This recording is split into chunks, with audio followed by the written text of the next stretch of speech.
Assalamualaikum warahmatullahi wabarakatuh.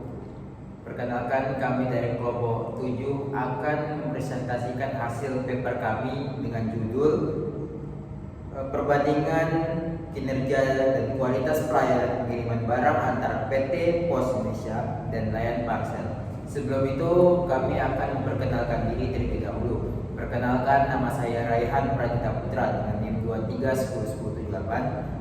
Saya Syakila Rahmadani Putri dengan NIM 23101060. Saya Nina Novianti dengan NIM 23101035. Saya Dina Sari dengan NIM 22101038. Saya Rega Aisyah Septiani dengan NIM 23101024. Saya Bayu Hendeka dengan NIM 23101048. Saya Muhammad Rizal dengan NIM 22101046. Oke, baik, itu kita akan masuk ke dalam video presentasi.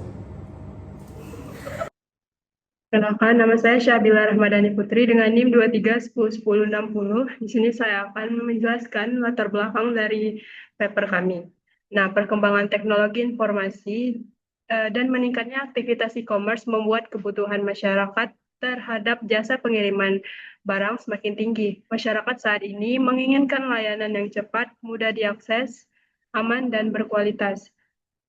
Berdasarkan data BPS, jumlah usaha e-commerce terus meningkat sehingga kebutuhan layanan logistik juga semakin besar. Dalam kondisi ini, PT Pos Indonesia sebagai BUMN dan Layan Parcel sebagai perusahaan swasta menjadi dua penyedia layanan yang memiliki karakteristik berbeda. PT Pos Indonesia berfokus pada pemerataan layanan hingga daerah terpencil, sedangkan Layan Parcel lebih menekankan inovasi dan kepuasan pelanggan. Oleh karena itu, perbandingan kedua perusahaan ini menarik dikaji dari perspektif administrasi publik.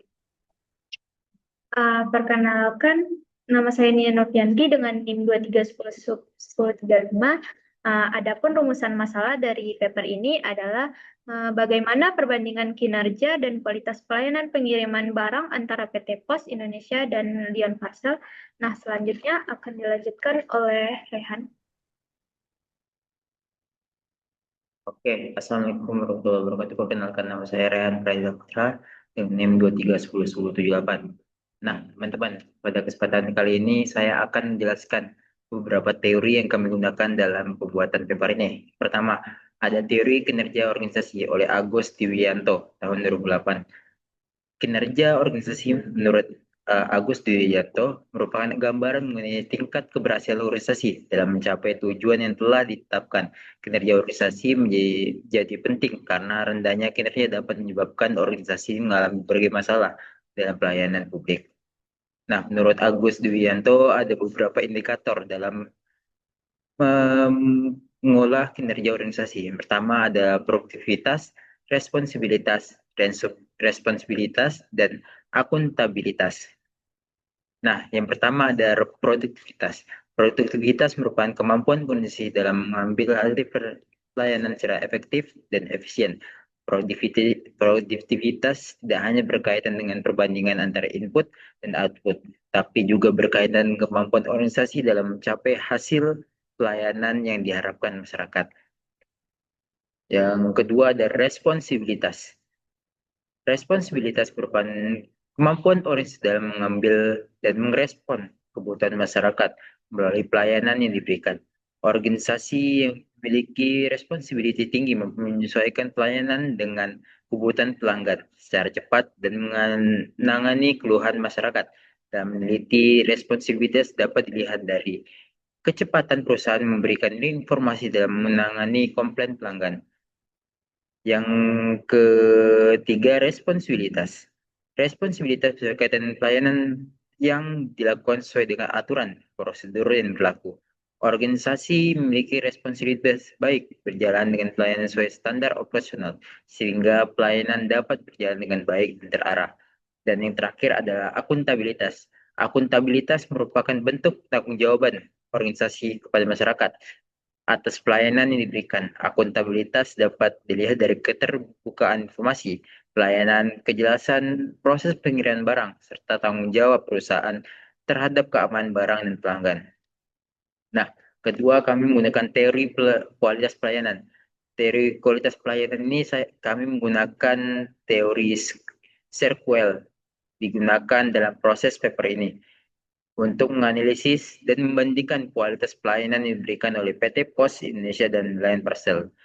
Dalam teori ini ada beberapa indikator. Yang pertama adalah tech willingness, responsiveness, assurance, dan empati. Nah, yang pertama adalah takbilinas. Takbilinas merupakan segala bentuk bukti fisik yang dapat dilihat secara langsung oleh pelanggan dalam proses pelayanan. Dimensi mencakup fasilitas, peralatan teknologi pendukung, sarana operasional, serta pengambilan pegawai yang terlihat dalam pelayanan. Menurut Sitorus tahun 2009, aspek fisik menjadi salah satu indikator penting karena seringkali menjadi kesan pertama diberikan pelanggan terhadap kualitas suatu pelayanan. Dalam konteks jasa pengiriman barang, dimensi takbilinas dapat dilihat dari kondisi kantor pelayanan, kelengkapan fasilitas pendukung, kendaraan operasional, sistem pelayanan barang atau tracking system, serta aplikasi digital yang digunakan untuk memudahkan pelanggan memperoleh informasi mengenai pengiriman barang. Yang kedua adalah responsibility atau keandalan. Responsibility merupakan kemampuan organisasi dalam memberikan pelayanan serta akurat, konsisten, dan sesuai dengan janji yang telah diberikan kepada pelanggan. Dimensi ini berkaitan dengan kemampuan organisasi dalam menjalankan pelayanan serta tepat tanpa kesalahan serta mampu memenuhi harapan pelanggan terhadap layanan yang diberikan. Menurut Sitorus, keandalan menjadi aspek penting karena pelanggan cenderung meningkatkan pelayanan yang dapat dipercaya dalam berhasilkan hasil sesuai dengan yang dijanjikan. Dalam layanan pengiriman, reliability dapat diberikan dari keterlambatan atau waktu pengiriman, keakuratan informasi pengiriman, serta kemampuan perusahaan mengantar barang ke alamat tujuan dengan aman dan sesuai prosedur. Yang ketiga adalah responsiveness atau daya tanggap. Responsiveness merupakan kesediaan dan kemampuan organisasi dalam membantu pelanggan serta memberikan pelayanan secara cepat dan tepat. Dimensi ini mewujudkan berbagai organisasi respon kebutuhan, pertanyaan maupun keluhan pelanggan selama proses pelayanan yang berlangsung. Daya tangkap yang baik menunjukkan bahwa organisasi memiliki kompeten untuk memberikan pelayanan organisasi pada kebutuhan pelanggan. Sebaliknya, lambatnya respon terhadap permasalahan yang dihadapi pelanggan dapat menimbulkan ketidakpuasan dan menurunkan kepercayaan terhadap organisasi. Dalam jasa pengiriman, responsiveness dapat dilihat dari cepat perusahaan memberikan informasi berkaitan dengan status pengiriman, kemampuan petugas, dan menjawab pertanyaan pelanggan. Yang keempat ada assurance atau jaminan. Assurance merupakan kemampuan organisasi dalam memberikan rasa aman, kepercayaan, dan keyakinan kepada pelanggan terhadap pelanggan yang diberikan. Dimensi ini mencakup kompeten pegawai, kesopanan, pemberian pelanggan, serta kemampuan organisasi dalam menjalani kualitas pelayanan yang diterima pelanggan. Jasa pelayanan menjadi penting karena langganan tidak hanya melalui hasil akhir, tapi juga memberikan pertimbangan tingkat keamanan dan kepastian yang diberikan oleh organisasi. Dalam layanan pengiriman barang, assurance dapat diwujudkan melalui keamanan barang selama proses pengiriman, kejelasan prosedur, pelayanan transparansi informasi, serta adanya jaminan atau kompetensi apabila terjadi kehilangan maupun kerusakan dalam pengiriman barang. Dan yang kelima ada empati. Empati merupakan perhatian dan kepedulian organisasi terhadap kebutuhan pelanggan serta individu. Dimensi ini mewujudkan kemampuan organisasi dalam menghadapi kebutuhan pelanggan serta memberikan pelayanan yang ramah, sopan, dan mudah diakses oleh seluruh pengguna layanan. Dalam jasa pengiriman barang, empati dapat diwujudkan melalui keramahan petugas, kemudahan pelanggan dalam memperoleh informasi, kesediaan perusahaan mendengar keluhan pelanggan, serta perhatian perusahaan dalam membantu penyelesaian masalah yang dihadapi pelanggan selama proses pengiriman. Baik, itu saja teori dari paper kami. Selanjutnya akan dijelaskan oleh rekan saya. Rekan saya persilakan. Baik, perkenalkan saya Bayu Handeka dengan NIM 23101048. Baik, selanjutnya saya akan menjelaskan hasil analisis kerja PT Indonesia dan Lion Parcel. PT Pos Indonesia memiliki jaringan luas sehingga di daerah terpencil. PT Pos Indonesia memiliki kantor dan jaringan layanan yang terbesar hampir di seluruh wilayah Indonesia, termasuk pedesaan, pelauan, dan wilayah terpencil. Keunggulan ini membuat masyarakat di daerah yang sulit dijangkau tetap dapat mengakses layanan pengiriman dan logistik.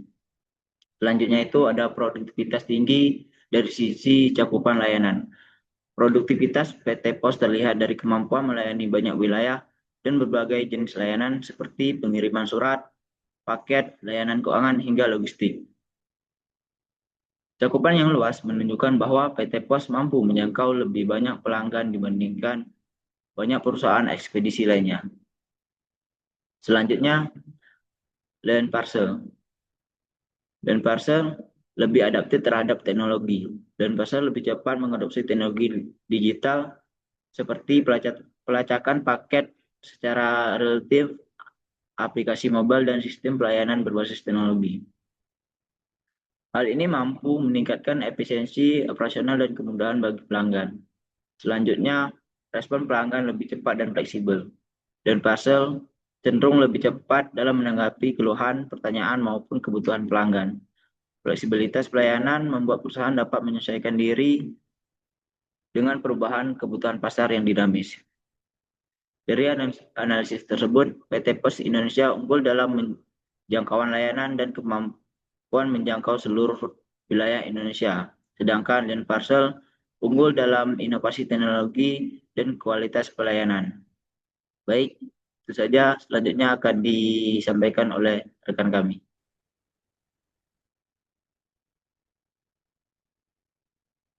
Baik, saya Dena Sari dengan NIM 22101038.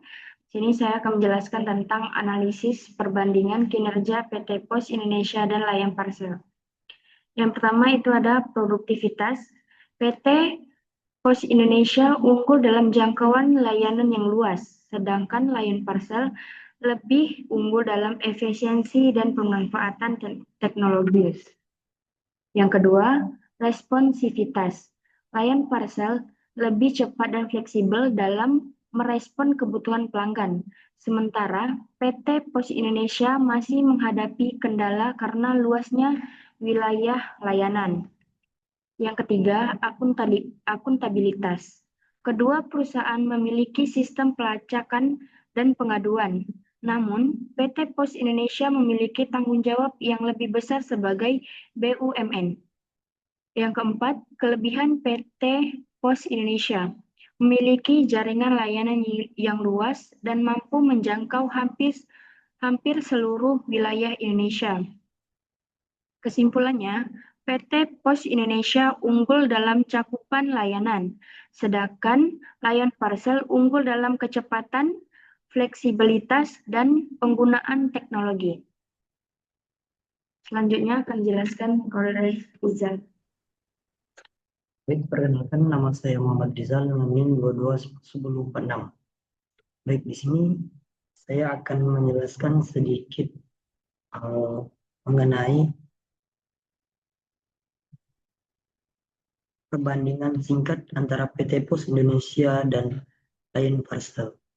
Nah, di mana PT Pos Indonesia merupakan perusahaan jasa pengiriman milik negara yang sudah beroperasi selama puluhan tahun.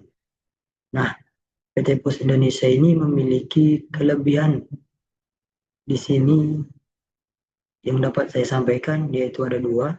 Yang pertama, jangkauan sangat luas, di mana perusahaan jasa ini menjangkau hingga ke daerah terpencil, pelosok desa, dan pulau-pulau kecil di seluruh Indonesia.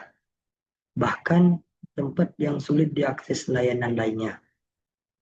Nah, kelebihan yang kedua yaitu pengalaman panjang. Perusahaan jasa ini memiliki standar operasional yang matang, kepercayaan masyarakat yang tinggi, dan jaminan keamanan pengiriman yang teruji. Karena perusahaan jasa pengiriman ini sudah beroperasi selama puluhan tahun. Adapun kekurangan dari PT Pos Indonesia yaitu birokrasi lebih kompleks, di mana perusahaan jasa ini memiliki proses administrasi, pencatatan, dan prosedur layanan cenderung lebih banyak tahapannya. Nah, sehingga terkadang terasa lambat atau kaku dibandingkan layanan swasta. Nah, selanjutnya yaitu Lion Parcel.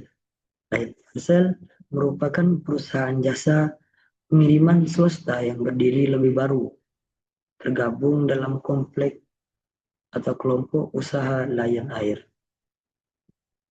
Nah, Lion Parcel ini memiliki kelebihan yang dapat saya sampaikan di sini, yaitu ada dua: cepat dan inovatif. Yang pertama, perusahaan jasa swasta ini mengandalkan armada usaha dan sistem digital terbaru. Nah, sehingga waktu pengirimannya lebih singkat dan proses pemantauan paket itu lebih mudah. Adapun kelebihan yang kedua yaitu berorientasi pada pelanggan. Perusahaan jasa swasta ini lebih fleksibel dalam menyesuaikan kebutuhan pengiriman, memberikan layanan yang lebih responsif dan mudah diakses oleh semua pelanggan. Adapun kekurangan dari Lion Parcel ini yaitu jaringannya itu belum seluas Indonesia. Perusahaan jasa swasta ini belum memiliki titik layanan yang serata hingga ke seluruh pelosok daerah, sehingga ada lokasi yang belum terjangkau atau biaya pengirimannya itu lebih mahal. Nah, dari kedua PT tersebut, kita bisa ambil kesimpulan bahwa PT Pos Indonesia itu lebih cocok untuk pengiriman ke daerah terpencil dengan jaminan layanan yang sudah teruji lama. Nah, sedangkan untuk Lion Parcel itu lebih cocok untuk pengiriman cepat di kota-kota besar dan wilayah yang sudah terjangkau dengan pelayanan yang lebih praktis. Baik, itu saja yang dapat saya sampaikan. Selanjutnya akan disampaikan oleh teman saya, yaitu mengenai kesimpulan dari paper kami. Selanjutnya kesimpulan. Perkenalkan, nama saya Raja Aisyah Septiani dengan NIM 23101024. Kesimpulannya adalah berdasarkan hasil analisis perbandingan kinerja dan kualitas pelayanan pengiriman barang antara PT Pos Indonesia dan Lion Parcel, dapat disimpulkan bahwa kedua perusahaan memiliki keunggulan dan karakteristik masing-masing dalam memberikan layanan kepada masyarakat. Perbedaan tersebut dipengaruhi oleh status dan orientasi organisasi, di mana PT Pos Indonesia sebagai badan usaha negara memiliki tanggung jawab pelayanan publik yang lebih luas, sedangkan Lion Parcel sebagai perusahaan swasta lebih berorientasi pada efisiensi dan kepuasan pelanggan. Baik, sekian presentasi dari kelompok kami. Terima kasih. Dah.